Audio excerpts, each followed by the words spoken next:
Human civilisation ಬಗ್ಗೆ ನಾವು ಮಾತಾಡ್ತೀವಿ. ನಾವು ಭೂಮಿಯಲ್ಲಿರೋದ್ರಿಂದ ನಾವು ಇಲ್ಲಿ ಅದ್ರ ಬಗ್ಗೆ ರಿಸರ್ಚ್ ಮಾಡ್ತೀವಿ. ಬಟ್ ಒಂದು ಕಡೆ ಏಲಿಯನ್ಸು ಯಾವುದೋ ಗ್ರಹದಲ್ಲಿ ಲಕ್ಷಾಂತರ ವರ್ಷಗಳ ಹಿಂದೆ, ಅಂದರೆ ಮನುಷ್ಯ ಹುಟ್ಟೋದಕ್ಕಿಂತ ಮೊದಲೇ ಹುಟ್ಟಿತ್ತು ಅನ್ನುವಂಥದ್ದು.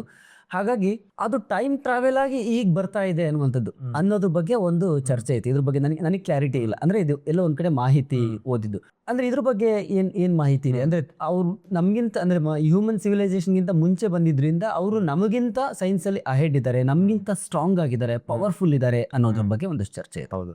ಸೊ ನೀವು ಹೇಳಿದ ಸತ್ಯ. ಸೊ ಇವಾಗ ನಮ್ಮ ಅರ್ಥಲ್ಲಿ ಅಂದರೆ according to science, modern science ಏನು ಹೇಳ್ತಾರೆ, ಒಂದು 5,000-10,000 ವರ್ಷದಿಂದ ಹ್ಯುಮ್ಯಾನಿಟಿ ಸ್ಟಾರ್ಟ್ ಆಯಿತು ಅಂತೆಲ್ಲ ಹೇಳ್ತಾರೆ. ಕರೆಕ್ಟ್. ಸೊ ಎಕ್ಸಾಕ್ಟ್ ಇದು ಯಾರಿಗೂ ಗೊತ್ತಿಲ್ಲ, ಬಟ್ ಓನ್ಲಿ ಸ್ಪೆಕ್ಯುಲೇಟಿಂಗ್, ಆಯ್ತಾ? ಸೊ ಇಷ್ಟರಲ್ಲಿ ನೀವು ನೋಡಿ ರೇಟ್ ಆಫ್ ಅಡ್ವಾನ್ಸ್ಮೆಂಟ್ ಹೆಂಗಾಗ್ತಾ ಇದೆ. ಜಸ್ಟ್ 5,000 years ಅಲ್ಲಿ ನಾವು ಮಾತಾಡ್ತಿರೋದು. ಎವ್ರಿ ಇಯರ್ ನೀವು ಲಾಸ್ಟ್ ಇಯರ್ ಹೆಂಗಿತ್ತು ಟೆಕ್ನಾಲಜಿ, ಈ ಇಯರ್ ಹೆಂಗಿತ್ತು technology. So the rate of advancement ಎಷ್ಟು ಫಾಸ್ಟ್ ಆಗ್ತಿದೆ. ಎಸ್ಪೆಷಲಿ ಇವಾಗ AI ಬಂದಿರೋದ್ರಿಂದ ಇಷ್ಟು ದಿವಸ ನಾವು ಒಂದು 50% ರೇಟಲ್ಲಿ ನಾವು ಗ್ರೋ ಆಗ್ತಿದ್ರೆ, ಇನ್ಮೇಲೆ ನಾವು 5,000% ಆ ಟಿಪ್ಪಿಂಗ್ ಪಾಯಿಂಟ್ ರೀಚ್ ಆಗಿದ್ದೀವಿ ನಾವು. ಅಷ್ಟು ಫಾಸ್ಟಾಗಿ ಅಡ್ವಾನ್ಸ್ ಆಗ್ತಾ ಇದೀವಿ ನಾವು, ಅಲ್ವಾ? ಸೊ ನೀವೇ ಇಮ್ಯಾಜಿನ್ ಮಾಡ್ಕೊಳ್ಳಿ, ನಮಗಿಂತ ಒಂದು 10,000 ವರ್ಷ ಅಥವಾ 20,000 ವರ್ಷ ಹಿಂದೆನೇ ಲೈಫ್ ಇನ್ನೊಂದು ಪ್ಲಾನೆಟಲ್ಲಿ ಸ್ಟಾರ್ಟ್ ಆಗಿದ್ರೆ ನಮಗಿಂತ ಎಷ್ಟು ಅಡ್ವಾನ್ಸ್ ಆಗಿರುತ್ತೆ. ಅಡ್ವಾನ್ಸ್ ಇರ್ಬೋದು. ಎಕ್ಸಾಕ್ಟ್ಲಿ. ಸೊ ಈ ಅಡ್ವಾನ್ಸ್ಮೆಂಟ್ನೇ ಡಿಫೈನ್ ಮಾಡೋದಕ್ಕೆ ಒಬ್ಬ ರಷ್ಯನ್ ಕಾಸ್ಮಾಲಜಿಸ್ಟ್ ಡಿಮಿತ್ರಿ ಕಾರ್ಡೇಶೆವ್ ಅಂತ ಒಂದು ಕಾರ್ಡೇಶೆವ್ ಸ್ಕೇಲ್ ಅಂತ ಒಂದು ಡಿಸೈನ್ ಮಾಡ್ದ. ಓಕೆ, ಆಯ್ತಾ? ಸೊ ಅದೇನಂದ್ರೆ ಒಂದು ಪ್ಲಾನೆಟಲ್ಲಿ ಒಂದು ಸಿವಿಲೈಸೇಷನ್, ಇವಾಗ ನಮ್ದು ಸಿವಿಲೈಸೇಷನ್, ನಮ್ದು ಹ್ಯೂಮನ್ ಸಿವಿಲೈಸೇಷನ್ ಅಂದ್ರೆ ನಮ್ಮ ಹೋಲ್ ಅರ್ತ್ ಸಿವಿಲೈಸೇಷನ್, ಇದನ್ನ ಸಿವಿಲೈಸೇಷನ್ ಅಂತ ಕರಿತೀವಿ. ಸೊ ಇದು ಎಷ್ಟು ಅಡ್ವಾನ್ಸ್ಡ್ ಆಗಿದೆ ಅನ್ನೋದನ್ನ ಡಿಫೈನ್ ಮಾಡೋದಕ್ಕೆ ಒಂದು ಸ್ಕೇಲ್ ಮಾಡ್ದ ಅವನು, ಡಿಮಿಟ್ರಿ ಕಾರ್ಡೇಶೆವ್ ಅಂತ. ಸೊ ಅವನೇನ್ ಹೇಳ್ದ ಅಂದ್ರೆ ಟೈಪ್ 1 ಸಿವಿಲೈಸೇಷನ್ ಡಿಫೈನ್ ಮಾಡ್ದ. ಟೈಪ್ 1, ಟೈಪ್ 2, ಟೈಪ್ 3, ಟೈಪ್ 4 ಅಂತ ಅದರಲ್ಲಿ. ಸೊ ಟೈಪ್ 1 ಸಿವಿಲೈಸೇಷನ್ ಅಂದ್ರೆ ಏನಂದ್ರೆ, ಇವಾಗ ನೋಡಿ, ಯಾವ ಸಿವಿಲೈಸೇಷನ್ ಅದರದ್ದು ಪ್ಲಾನೆಟ್ದು ಪೂರ್ತಿ ಸಂಪೂರ್ಣ ಎನರ್ಜಿನ ಎಳೆದು ಬಿಡೋ ಅಷ್ಟು ಕೆಪಾಸಿಟಿ ಬರುತ್ತೋ, ಓಕೆ, ಅವಾಗ ನಾವು ಟೈಪ್ 1 ಸಿವಿಲೈಸೇಷನ್ ಆಗ್ತೀವಿ. ನಾವು ಇವಾಗ ನೀವು ಇಫ್ ಯು ಆರ್ ವಂಡ್ರಿಂಗ್ ನಾವು ಎಲ್ಲಿ ಇವಾಗ ಕರೆಂಟ್ ಸ್ಟೇಜಲ್ಲಿ ಇದ್ದೀವಿ ಅಂದರೆ ಒಂದು 0.5 to 0.6 ಅಲ್ಲಿ ಇದ್ದೀವಿ ನಾವು. ಬೇರೆ ಟೈಪ್ 0.5, 0.6 ಸಿವಿಲೈಸೇಷನ್ ಟುಡೇ. ಓಕೆ, ಇನ್ನು ನಾವು ಟಾಪ್ 1ಗೆ ಹೋಗಿಲ್ಲ ನಾವಿನ್ನ, ಆಯ್ತಾ? ನೆಕ್ಸ್ಟ್ ಟೈಪ್ 2 ಸಿವಿಲೈಸೇಷನ್ ಅಂದ್ರೆ ಏನಂದ್ರೆ, ಯಾವ civilisation which is capable of harnessing entire planets energy and also its star. ಇವಾಗ ನಮ್ಮ ಸ್ಟಾರ್ ಯಾವುದು? ಸೂರ್ಯ. ಅದೆರಡು ಎನರ್ಜಿ ಅಬ್ಸರ್ವ್ ಮಾಡ್ಕೊಂಡು ಯೂಸ್ ಮಾಡೋ ಕೆಪಾಸಿಟಿ ಬರುತ್ತೋ, then it is a type 2 civilisation. ಇದ್ರ ಬಗ್ಗೆ ಒಂದಷ್ಟು ಥಿಯರಿ ಎಲ್ಲ ಇದೆ, ಡೈಸನ್ ಸ್ಪಿಯರ್ ಅಂತಲ್ಲ. ಸೊ ಅದೇನಂದ್ರೆ, ಇವಾಗ ಸನ್ ಸುತ್ತಲೂ ಒಂದು ಡೈಸನ್ ಸ್ಪಿಯರ್ ಅಂತ ಒಂದು ಇವಾಗ ಸೋಲಾರ್ ಪ್ಯಾನಲ್ಸ್ ಥರ ಹಾಕ್ಬಿಟ್ಟು ಫುಲ್ ಅದ್ರ ಎನರ್ಜಿ ಅಬ್ಸರ್ವ್ ಮಾಡ್ಕೊಂಡು ಯೂಸ್ ಮಾಡೋದು. ಸೊ ಈ ಥರ ಎಲ್ಲ ಥಿಯರೀಸ್ ಎಲ್ಲ ಇದೆ. ಸೊ ನಾವು ಯಾವಾಗ ಆ ಥರ ನಮ್ಮ ಸನ್ ಎನರ್ಜಿನ ಕ್ಯಾಪ್ಚರ್ ಮಾಡೋಷ್ಟು ಕೆಪಾಸಿಟಿ ಬರುತ್ತೋ, then we will be called as a type 2 civilisation. Next type 3 civilisation ಯಾವುದಂದ್ರೆ, ನಮ್ಮ ಗ್ಯಾಲಕ್ಸಿ, ಇವಾಗ ಮಿಲ್ಕಿ ವೇ ಗ್ಯಾಲಕ್ಸಿ ಪೂರ್ತಿ ಓಡಾಡೋ ಅಷ್ಟು ಕೆಪಾಸಿಟಿ ಬರುತ್ತೆ ನೋಡಿ.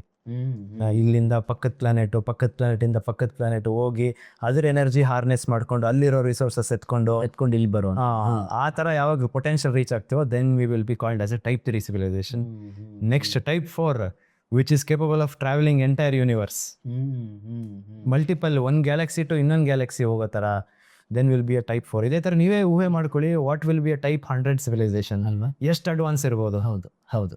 ಸೊ ನಾವು we have been romanticising too much about how beautiful human beings are.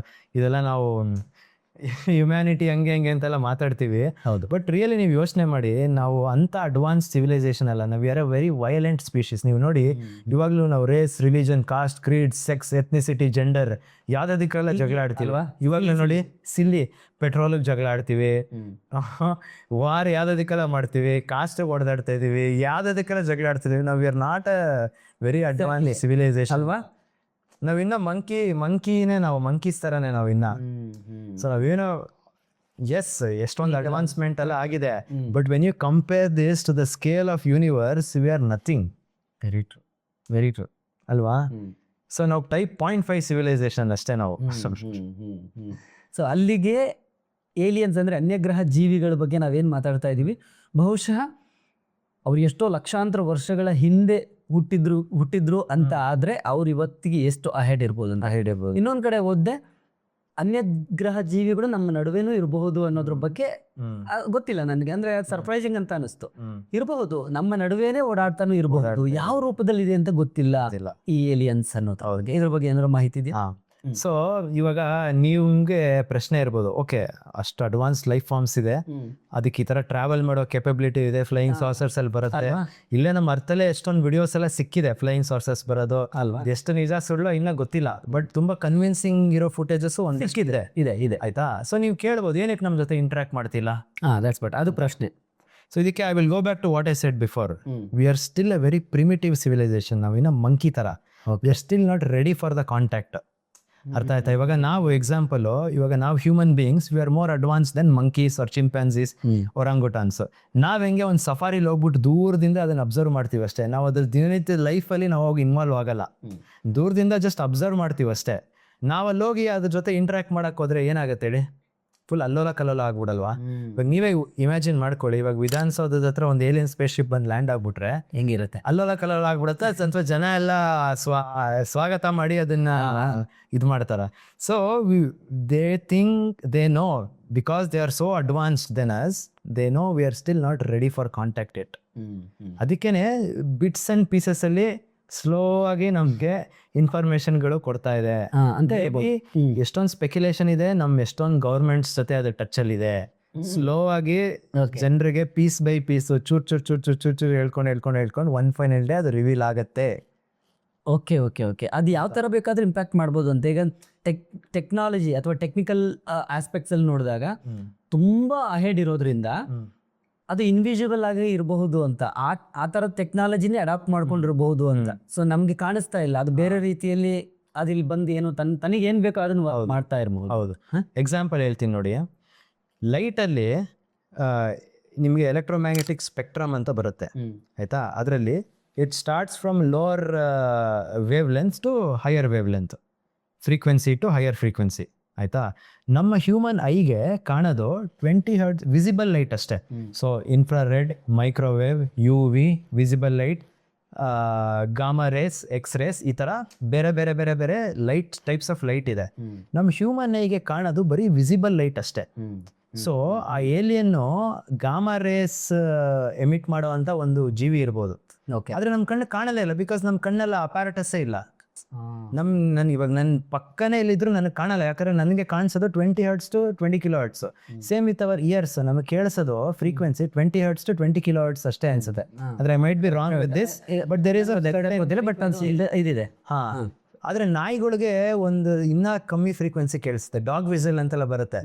ಅದನ್ನ ಊದಿದ್ರೆ ನಮ್ ಕಿವಿ ಕೇಳಿಸಲ್ಲ, ನಾಯಿ ಕೇಳಿಸುತ್ತೆ. ಎಕ್ಸಾಕ್ಟ್ಲಿ ನೋಡಿ, ರಾತ್ರಿ ಟೈಮಲ್ಲಿ ಸೌಂಡ್ ಬಂದ ತಕ್ಷಣ ನಾವು ಶುರು ಮಾಡುತ್ತೆ, ಆ ಸೆನ್ಸ್ ಹೋದ ತಕ್ಷಣ ಗೊತ್ತಾಗುತ್ತೆ. ಹೌದು. ಸೊ ಅದು ನಮ್ಮ ಎದುರುಗಡೆನೆ ಇದ್ರೂ ನಮಗ್ ಕಾಣೋ ಅಷ್ಟು ಅರ್ಥ ಮಾಡ್ಕೊಳ್ಳೋಷ್ಟು ಕೆಪಾಸಿಟಿನೇ ಇಲ್ಲ ನಮಗೆ, ಬಿಕಾಸ್ ನಾವು ನೋಡೋದು ಬರೀ ವಿಸಿಬಲ್ ಲೈಟ್ ಅಷ್ಟೇ. ಎಕ್ಸಾಕ್ಟ್ಲಿ, ಆ ಫುಲ್ ಸ್ಪೆಕ್ಟ್ರಮ್ ಅಲ್ಲಿ we can only C visible light. So ಅಲ್ಲಿ ಆಕಾಶದಲ್ಲಿ ಹಾರಾಡ್ತಿದ್ರು ಅದಕ್ಕೆ ಒಂದೊಂದ್ಸತಿ ನೀವು ನೋಡಿದೀರಾ ಅಂದ್ರೆ, ಒಂದೊಂದ್ಸತಿ ಫೋಟೋ ತೆಗೆದ್ರೆ ಹಿಂದೆಗಡೆ ಯಾವುದೋ ಒಂದು ದೆವ್ವ ಕಾಣಿಸ್ಬಿಡೋದು, ಆ ಥರ ಎಲ್ಲ ಆಗೋದು. ಅದೆಲ್ಲ ಏನಂದ್ರೆ ನಮ್ಮ ಕಣ್ಣಿಗೆ ವಿಸಿಬಲ್ ಲೈಟ್ ಅಷ್ಟೇ ಕಾಣಿಸೋದು, but camera will capture more than the visible light. So ಅದಕ್ಕೆ ಈ ಥರ ಎಲ್ಲ ಆಗೋದು. ಸೊ ನಮ್ಮ ಕಣ್ಣು ಮುಂದೆನೇ ಓಡಾಡ್ತಿದ್ರು ನಮಗೆ ಗೊತ್ತಾಗೋದಿಲ್ಲ. ಆ್ಯಂಡ್ ಅದು ಅಷ್ಟು ಸ್ಮಾರ್ಟ್ ಆಗಿದ್ದು ನಮ್ಮ ಮುಂದೆ ಕಾಣಂಗೆ ಅದು ಓಡಾಡಲ್ಲ ಅದು, ಅಲ್ವಾ? ಓಕೆ, ಈ ಇನ್ಫ್ರಾಸ್ಟ್ರಕ್ಚರ್ ವಿಚಾರ ಬಂದಾಗ ನಮ್ಗೆ ಅಂದ್ರೆ ಭೂಮಿಯಲ್ಲಿ ನಮಗೇನು ರಿಸೋರ್ಸಸ್ ಇದೆ, ಅದರಿಂದ ನಾವು ಹ್ಯೂಮನ್ಸ್ ಒಂದು ಲೆವೆಲ್ಗೆ ನಮಗೆ ಏನು ಬೇಕೋ ಅದನ್ನು ಮಾಡ್ಕೊಳ್ಳೋಷ್ಟು ನಮಗೆ ಎಷ್ಟು ಶಕ್ತಿ ಬೇಕೋ ಅದು ತೋಡಿದ್ವಿ. ಬಟ್ ನಾವೇ ಪವರ್ಫುಲ್ ಅಂತ ಅನ್ಕೊಳ್ತಾ ಇದೀವಿ ಇಲ್ಲಿ ರಿಸೋರ್ಸಸ್ ತಗೊಂಡು. ಇನ್ಯಾವುದೋ ಗ್ರಹದಲ್ಲಿ ರಿಸೋರ್ಸಸ್ ಇದಕ್ಕಿಂತ ಬೇರೆ ರೀತಿಯಲ್ಲೂ ಇರಬಹುದು ಚಾನ್ಸಸ್ ಅಲ್ವಾ? ಹೌದು ಹೌದು. ಅದು ಅಗೇನ್ ಇವಾಗ ನೋಡಿ, ಇಲ್ಲಿನ ವೆದರ್ ಕಂಡೀಷನ್ಸು, ಇಲ್ಲಿನ ಕ್ಲೈಮೇಟ್, ಇಲ್ಲಿನ ಗ್ರಾವಿಟಿ ಮೇಲೆ ನಮ್ಗೆ ಇಲ್ಲಿ ರಿಸೋರ್ಸಸ್ ಇವಾಗ ಸಿಗ್ತಾ ಇದೆ. ನಮ್ಗೆ ಏನೇನ್ ರಿಸೋರ್ಸಸ್ ಇದೆ? ನಮ್ಗೆ ಮೆಟಲ್ಸ್ ಇದೆ, ನಮ್ಗೆ ವುಡ್ ಇದೆ, ನಮ್ಗೆ ನೆಕ್ಸ್ಟ್ ರೇರ್ ಮೆಟಲ್ಸ್ ಇದೆ, ಡೈಮಂಡ್ ಇದೆ, ಗೋಲ್ಡ್ ಇದೆ, ರೇಡಿಯೋ ಆಕ್ಟಿವ್ ಮೆಟೀರಿಯಲ್ಸ್ ಇದೆ, ಯುರೇನಿಯಂ ಇದೆ. ಅದೇ ತರ ಅದಕ್ಕೆ ಇನ್ನೂ ಎಂಟೈರ್ಲಿ ಡಿಫ್ರೆಂಟ್ ಎನರ್ಜಿ ಸೋರ್ಸ್ ಇರ್ಬೋದು. ನೀವು ನೋಡಿದಿರ, ಒಂದು ರೇಡಿಯೋ ಆಕ್ಟಿವ್ ಮೆಟೀರಿಯಲ್ ಯುರೇನಿಯಂ ಒಂದು ಸಣ್ಣ ಗ್ರಾಮ್ ಅಲ್ಲಿ ಇಡೀ ಸಿಟಿನೇ ಪವರ್ ಮಾಡೋಷ್ಟು ಕೆಪಾಸಿಟಿ ಇದೆ. ಅದನ್ನೆಲ್ಲ ಇವಾಗ ಡಿಸ್ಕವರ್ ಮಾಡ್ತಿದೀವಿ. ಯಾರಿಗ್ ಗೊತ್ತು, ನಮ್ಮ ಅರ್ಥಲ್ಲೇ ಇನ್ನೂ ಮೋರ್ ಪವರ್ಫುಲ್ ಎನರ್ಜಿ ಸೋರ್ಸ್ ಇರ್ಬೋದು, ನಮಗೆ ಅದಕ್ಕೆ ಸಿಕ್ಕೇ ಇಲ್ಲ. ನಾವಿನ್ನ ಪೆಟ್ರೋಲು ಡೀಸೆಲ್ ಅನ್ಕೊಂಡು ಒಡೆದಾಟ ಮಾಡ್ತಾ ಇದೀವಿ ಅಲ್ವಾ? ಸೊ ಯುರೇನಿಯಂ, ಥೋರಿಯಂ ಈ ತರ ಇನ್ನ ಎಷ್ಟು ರೇಡಿಯೋ ಆಕ್ಟಿವ್ ಮೆಟೀರಿಯಲ್ಸ್ ಅರ್ಥಲ್ಲೇ ಇರ್ಬೋದು, ನಮಗೆ ಇನ್ನ ಡಿಸ್ಕವರ್ ಮಾಡಿಲ್ಲ. ಸೊ ಮೇ ಬಿ ಅದಕ್ಕೆ ಆ ಜೀವಿಗಳಿಗೆ ಇನ್ನೂ ಅಡ್ವಾನ್ಸ್ಡ್ ಆಗಿರೋದು ಎನರ್ಜಿ ಸೋರ್ಸ್ ಸಿಕ್ಕಿರ್ಬೋದು. ಸೊ ಏನು ಹೇಳೋಕ್ಕಾಗಲ್ಲ. ಸೊ ಅದರಿಂದ ಅದ್ರ ರೇಟ್ ಆಫ್ ಅಡ್ವಾನ್ಸ್ಮೆಂಟ್ ತುಂಬ ಜಾಸ್ತಿ ಜಾಸ್ತಿ ಆಗ್ತದೆ. ಇರ್ಬೋದು. ಸೊ ಇವಾಗ ನಮಗೆ ನೋಡಿ, ಇವಾಗ ನಿಮಗೆ ಇವಾಗ ನೋಡಿ 1 ಲೀಟ್ರ್ ಹಾಕಿದ್ರೆ ಪೆಟ್ರೋಲು 20 ಮೈಲೇಜ್ ಕೊಡುತ್ತೆ. ಬಟ್ ಇನ್ನೂ ಅಡ್ವಾನ್ಸ್ಡ್ ಆಗಿರೋ ನಮಗೆ ಎನರ್ಜಿ ಫ್ಯೂಯಲ್ ಎಲ್ಲ ಸಿಕ್ಬಿಡ್ತು ಅಂದರೆ ಜಸ್ಟ್ ಒಂದು ಡ್ರಾಪ್ ಹಾಕಿದ್ರೆ 1000 ಕಿಲೋಮೀಟ್ರ್ ಓಡೋ ಥರ ಸಿಕ್ಬಿಟ್ರೆ ನಾವು ಇನ್ನೂ ಎಷ್ಟು ಬೇಗ ಕೆಲಸ ಮಾಡ್ಬೋದು, ಎಷ್ಟು ಈಸಿ ಆಗುತ್ತೆ ನಮಗೆ. ಎನರ್ಜಿ ಕ್ರೈಸಿಸು ಎಲ್ಲ ಇದಾಗುತ್ತೆ. So you can never tell.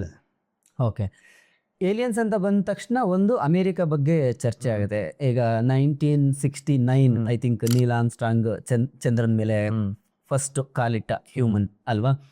So ಅವರಲ್ಲಿ ಹೋಗುವಾಗ ಅವ್ರಿಗೆಲ್ಲೋ ಒಂದು ಕಡೆ ಒಂದು ಒಂದು ಒಂದು ಒಂದು ಲೈಟ್ ಎಕ್ಸ್ಪೀರಿಯನ್ಸ್ ಆಯಿತು ಅನ್ನುವಂಥದ್ದು, ಅಥವಾ ಅಲ್ಲಿ ಹೋಗಿ ಲ್ಯಾಂಡ್ ಆದಮೇಲೆ ಅವ್ರಿಗೆ ಯಾವುದೋ ಒಂದು ಆಬ್ಜೆಕ್ಟ್ ಪಾಸ್ ಆಗಿದ್ದು ಒಂದು ಅನುಭವ ಆಯಿತು ಅನ್ನೋದ್ರ ಬಗ್ಗೆ ಒಂದು ಕಡೆ ಓದಿದೆ. ಅದ್ರ ಜೊತೆಲಿ ಇತ್ತೀಚೆಗೆ ಅಂದರೆ ಅಮೇರಿಕನ್ಸ್ ಅಂದರೆ ನಾಸಾ ಏಲಿಯನ್ಸ್ ಜೊತೆ ಇಂಟ್ರ್ಯಾಕ್ಟ್ ಮಾಡಿರೋದ್ರ ಬಗ್ಗೆ ಬಹಳ ಚರ್ಚೆ ಆಯಿತು. ಅಮೇರಿಕನ್ಸ್ಗೆ ಮಾತ್ರ ಯಾಕೆ ಈ ಥರದ ಎಕ್ಸ್ಪೀರಿಯನ್ಸ್ಗಳು, ಬೇರೆಯವ್ರಿಗೆ ಇನ್ನೂ ಅದರ ಹತ್ರನೂ ಹೋಗೋದಕ್ಕೆ ಆಗ್ತಾ ಇಲ್ವಲ್ಲ, ಯಾಕೆ ಅನ್ನೋದು. ಸೊ ಹತ್ರ ಹೋಗಿರ್ಬೋದು, ಆದರೆ ಅಮೇರಿಕನ್ಸ್ ಥರ ಚೆಸ್ಟ್ ಥಂಪಿಂಗು ಬೇರೆ ಕಂಟ್ರೀಸ್ ಮಾಡೋದಿಲ್ಲ. ಓಕೆ, ನೀವು ನೋಡಿರ್ಬೋದು ಅಮೇರಿಕನ್ ಮೂವೀಸು ಎಲ್ಲದರಲ್ಲೂ ಅಷ್ಟೇ, ಏಲಿಯನ್ ಇನ್ವೇಷನ್ ಆಗುತ್ತೆ, ಅವ್ರು ಮಿಲಿಟರಿ ಹೋಗ್ಬಿಟ್ಟು ಅದಕ್ಕೆ ಹೊಡೆದು ಮಾಡ್ತಾರೆ. So it is their way of power projection. So soft power ಅವ್ರು ಆ ಥರ ಪ್ರೊಜೆಕ್ಟ್ ಮಾಡ್ಕೊಂತೀರ. ಓಕೆ, ಆದರೆ ನಮ್ಮ ಇಂಡಿಯಾ, ಈ ಬೇರೆ ಕಂಟ್ರೀಸು, ರಷ್ಯಾನು ಇಲ್ಲೂ ಎಷ್ಟೊಂದು ಏಲಿಯನ್ ಸೈಟಿಂಗ್ಸ್ ಆಗಿದೆ. ಓಕೆ, ನಮ್ಮ ಕೈಲಾಶ್ ಮಾನ್ಸರೋವರ್ ಹತ್ರ ಎಲ್ಲ ಎಷ್ಟಾಗಿದೆ ಅಂದರೆ, ನೀವು ಯಾರಾದರೂ ಕೈಲಾಶ್ ಮಾನ್ಸರೋವರ್ ಹೋಗಿರೋರು ಕೇಳಿ, everybody would have experience something like this. ನಾನು ಇವತ್ತು ತಾನೇ I met one person who went to Kailash Mansarovar and he told me he had a alien sighting experience. Okay, so ನಮ್ಮ ಇಂಡಿಯಾಲೂ ಆಗತ್ತೆ, ಎಲ್ಲ ಕಡೆನೂ ಆಗತ್ತೆ. ಬಟ್ ಅಮೇರಿಕನ್ಸ್ ಅಂದರೆ they are very good at press. ಆಮೇಲೆ ಅವ್ರಿಗೆ ಆಗತ್ತೆ ಎಲ್ಲ ಇದು ಅಂತ ಹೇಳಿದ್ರೆ it is their way of power projection. ಅವ್ರ ಮೂವೀಸ್ ಮೂಲಕ ಆಗಲಿ, ಈ ಥರ ನ್ಯೂಸ್ ಮೂಲಕ ಆಗಲಿ, ಅದ್ರ ಎಷ್ಟು ನಿಜ ಸುಳ್ಳು ಅಂತಾನೂ ಗೊತ್ತಿಲ್ಲ. ಬಟ್ ಹಾಲಿವುಡ್ ಅವ್ರು ಮಾಡಿರೋಷ್ಟು ಏಲಿಯನ್ ಸಿನಿಮಾಗಳನ್ನ ಅಂದ್ರೆ ಬೇಸ್ಡ್ ಆನ್ ಏಲಿಯನ್ಸ್ ಕ್ಯಾರೆಕ್ಟರ್ ಅಥವಾ ಸಬ್ಜೆಕ್ಟ್ ಮೇಲೆ ಬಹುಶಃ ಯಾರು ಮಾಡಿಲ್ಲ. ಆಮೇಲೆ ನೀವು ಹೇಳಿದ್ರಲ್ಲ ಮೂನ್ ಲ್ಯಾಂಡಿಂಗು, ಅದು ಸತ್ಯನೋ ಸುಳ್ಳು ಅಂತಾನು ಗೊತ್ತಿಲ್ಲ. ಯಾಕಂದ್ರೆ ಎಷ್ಟೊಂದು ಇವಾಗ ಅದ್ರ ಬಗ್ಗೆ ಕಾನ್ಸ್ಪಿರಸಿ ಥಿಯರೀಸ್ ಬಂದಿದೆ that America fake there moon landing ಅಂತ. ಓಕೆ, ಸೊ ಅದೂ ಗೊತ್ತಿಲ್ಲ ನಮಗೆ.